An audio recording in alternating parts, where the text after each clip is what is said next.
Hey guys, Thornton here, back with another video, and today we're taking a look at a newer pair of headphones from HyperX, which is the Cloud 2 Wireless, so an already popular headset taken to that wireless format. Been testing them out over the past few weeks, definitely been enjoying them so far, so let's hop into the review. In the box, it's getting the headset itself. You're also gonna get your dongle for wireless pairing, USB-C charging cable, that detachable microphone, then also some documentation to go along with it. Starting off with one of the things I always view as most important on my headsets is gonna be that comfort, and so far with the Cloud 2 wireless headset, been really happy with it. Definitely no big issues. For your ear cushions, the stock ones that are going to come on it are not the ones that you see on it right here, but actually these black leatherette sort of feeling. Has a nice memory foam padding. The only little issue I do have with it, and it's something I find myself having an issue with a lot of headsets, maybe it's just because of my ears, I'm not sure, a little bit shallow, and there's also no padding on the drivers there, and I found that to be a little bit uncomfortable from time to time, so definitely one of the first things I wanted to do. And if it's something you guys want to do,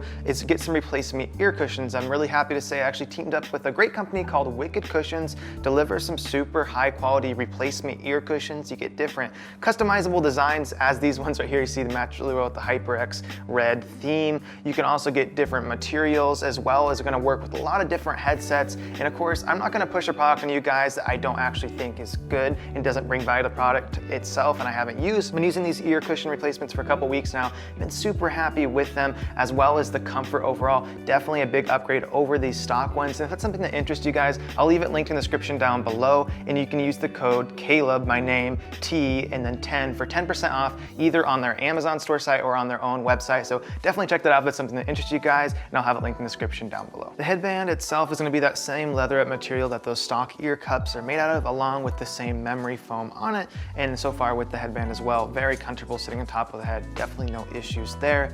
Going along with that, on the comfort theme as well, clamping force around a medium to what I would say a little bit under that medium clamping force, and for me that's like my perfect sweet spot there. It's not too tight to where after like maybe an hour of gaming with it you start getting a headache, but also not so loose to when you like bend over it wants to start sliding off your head. So a nice in between there, and it's also not going to be maybe too tight for those of you who like to wear glasses with the headset. Probably won't put too much of a pressure point there for you either. So comfort overall, I would say a big A+. The build quality on the Cloud 2 wireless headset for me so far, really superb. I definitely have no worries. You have this nice aluminum headband construction running up into the top, along with some nice plastic brackets here that feel really durable. I can definitely bend this guy up, no worries. I don't even hear any creaking when I'm bending it like you do with some other headsets, so it feels really durable. Definitely no worries about it breaking down. And of course, I can't speak to 6 months down the road, but I don't see any like glaringly obvious weak points like we see sometimes with brackets and stuff like that. Other headsets that would give me worry or concern looking down the road as far as the longevity of the product itself goes.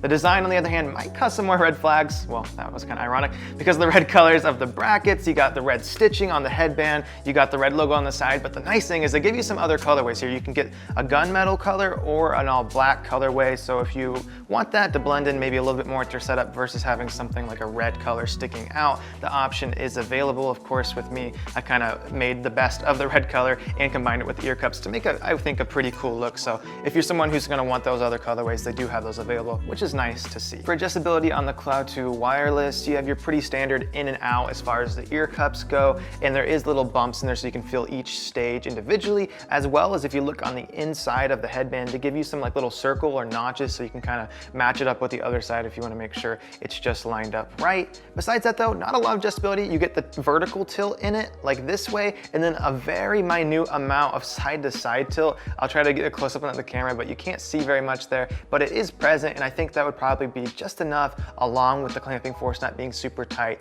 to get any pressure that might be on your frames of your glasses if you do wear those. For your controls on the headset, it's something a little bit different. You're actually going to have your volume roller just alone over there on that right ear cup versus having it packed in on the left side. Then on that left side, your topmost thing is going to be your LED light indicator, whether it's paired wirelessly, and also indicating if it's charging. Then down below that, you're going to have your power button, which will turn on the headset or off the headset, of course, but also if you hold that down, that power button that is, it's going to activate your 7.1 surround sound or turn it off depending on which time you hold it down. Then down below that you have your mic mute or unmute button, and then also functions as your mic monitoring button so you can hear that playback of your voice, which is a cool option to have available. Down below that you have your USB-C port for charging, and then finally down below that you're going to have your mic jack for plugging in that detachable microphone. The sound on the Cloud 2 wireless gaming headset is definitely one of the biggest surprises to to me. I can't say I have not used the wired version, but from what I hear, sounds almost identical to that, and that's really awesome to be able to say about something that's wireless, you know,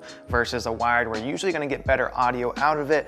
I'm super happy with it though. One of my favorite wireless gaming headsets as far as the sound goes, and even talking about like comparing it to headsets that are a little punching above the price point of this, like the Pro X wireless from Logitech and the Black Shark V2 Pro. I'll say I like the sound on this, the profile sound on this, better than even the Logitech Pro X wireless. Not quite as much as the V2 Pro being one of my favorite sounding wireless gaming headsets, but these ones are going to have 53mm drivers, and then also a little bit extra frequency range here, with 15 being that low end up to the 20K versus more of like a standard we see 20 to 20K a lot on these gaming headsets.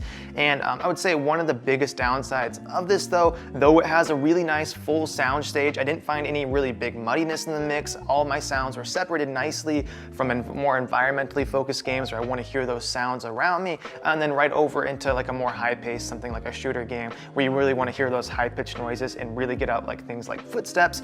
Had no issues differentiating the noises in the soundstage. We're all nicely separated. But where I think there's a big thing missing here, and something that really could have capitalized on, is just there's no way to tune the drivers individually like you can in those other softwares from Razer and Logitech, which is a big bummer. Of course, like I'm saying, I'm really happy with the sound of the box, but the thing is, if there's something maybe you don't like a lot about it, you can change that with the other softwares versus this one. So if they could maybe expand upon this in the future, add that to the software, add in some EQ settings for us to mess around with, I really think that would just bring it up to the next level. But again, really happy with the sound overall out of the box. I think it's one of the best sounding wireless headsets on the market. When holding down that power button again, that's when you're gonna get that 7.1 surround sound activated, or you can also manually do it in the software. And I'll say if you've watched my reviews before, I usually just not a fan of the surround sound that gaming headsets offer, and that's the weird thing about this one. It's very hard to distinguish between the surround sound and just a normal sound for me. Even if you turn it on, there's very little difference, maybe a little bit more bringing out some other sounds in the environment, but for me it's very minute, the difference, which is really weird to say because normally I just feel like surround sound's like super echoey and distant. The mix gets muddy, they're like trying to bring out the highs a bunch. With this one though, it's weird, it's like complete opposite. It's like it's not even there when you turn it on, which I guess you could say is better than having the other where everything's echoing distant, but it really does like nothing for me. I can barely tell a difference, besides maybe in some more environmentally focused games where you maybe pull out a little bit more sounds, but overall I don't see any purpose in having it on. The only actual way to use this wirelessly is going to be in conjunction with that included dongle, and once it's plugged into your PC, it's as simple as just turning on the headset and it's going to automatically pair up to that. So super simple connection, and once you are connected, very good lossless audio. It's going to be using a 2.4 gigahertz wireless connection. I'm able to walk different rooms in my apartment here and no issues with that. So as long as you're staying in the same room, you should never have any issues with the audio dropping off. And so far I've been really happy with that.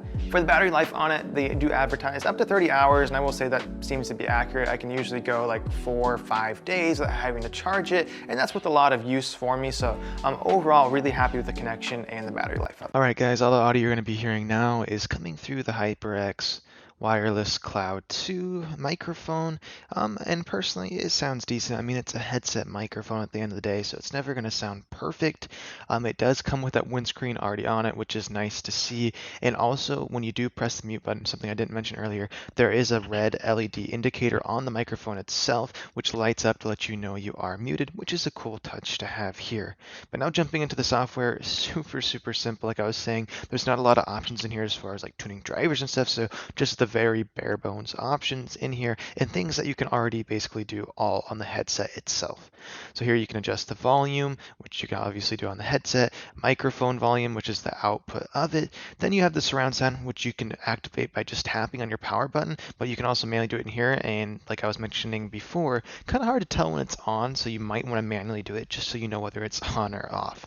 Then down below that, you can either turn your mic monitoring on or off in the software, but again, you can just activate that by holding down your mic mute button, and that'll also turn that on. So very basic controls, which can all be taken care of on the headset, so you don't really need the software. One of the nice things about the software though is it does give you a battery readout if that's something you want to kind of gauge, so you know when you need to plug it in next. So software wise, very underwhelming, but I do like the fact that you're able to control all the basic effects on the headset itself and not actually have to hop into any software in the first place. You can find the HyperX Cloud 2 wireless headset for $150, and I'll link in the description down below if you guys want to check out that updated pricing, and is it worth that price point? I would definitely say yes. I've been really blown away by it. I haven't used many HyperX headsets, so I wasn't really sure what to expect going into it, but I know at this point, with this one being released, one of the more recent ones, they've had a lot of time to refine their design as well as their sound on them, and I've just been super happy with the headset. I think it's great. You got good build quality, you got great comfort, you got really good sound. Really impressed with that. And I think it stacks right up, you know, with some of these even more expensive sets of headphones, such as the Pro X Wireless from Logitech and the Black Shark V2 Pro from Razer. So I think it holds its weight, especially at $150, being a little bit cheaper than those other ones. I think it's a great option to consider, and I don't see any reasons not to recommend it. And again, if you guys want to check out these ear cushions, if you like them, I'll have the link down below, and you can use my code CalebT10 for 10% off. Been really happy with those so far, and it's a really nice addition to have on the headset, which I haven't really implemented in the past. Just really adds a lot of comfort to it, and for me, it really improves the experience of just the headset when you're going to be wearing it for those extended periods of time. So definitely a recommendation for me, and if you guys want to check it out, again, it'll be linked in the description down below. Thank you guys for watching the video. If you found it helpful or informative, please hit that like button for me, and do consider subscribing for more content just like this coming up in the very near future, but I'll see you guys in the next one.